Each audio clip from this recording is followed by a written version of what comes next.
Hi everyone, Cheyenne McGriff here, and one of the things that I have done in the last couple of years as a business owner and a homeowner is really try to take control of my finances.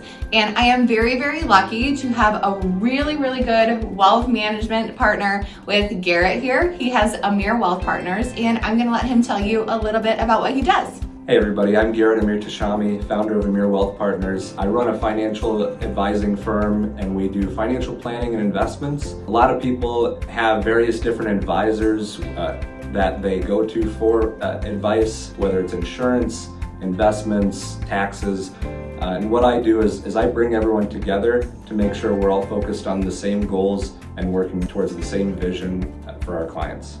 A lot of people are here on my page because they're looking for real estate advice, homeowner tips. So what are 3 things, in your opinion, that people should be thinking about or reaching out to someone like you to talk about before they decide to buy a house?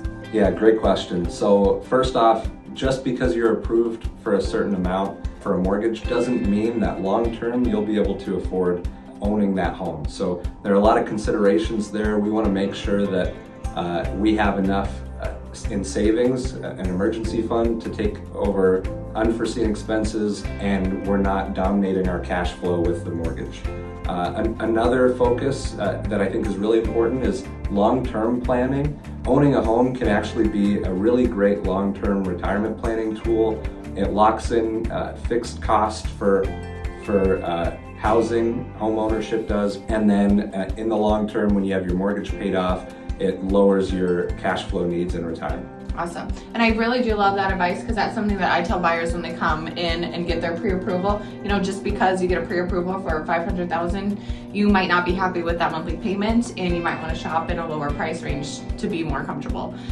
What are your thoughts on, with cash savings, like for unforeseen repairs, things like that? Kind of what would you tell somebody in that regard? Yeah, great question. So we really focus on having an emergency fund for any unforeseen expenses of 3 to 6 months of expenses saved up. So 3 to 6 months is on the low end. When you go into home ownership, we want to consider maybe 6 to 12 because if that water heater goes out, if you need new windows, all of these things are large expenses that will sneak up on you if you're not planning. I really love the advice you gave. So first of all, just because you're pre-approved for a certain amount doesn't mean that's necessarily how much house you want to buy.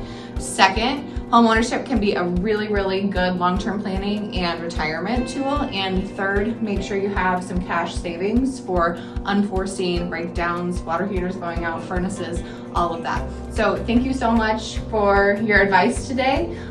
We'll put all of your info on here. And what's the best way for people to reach you?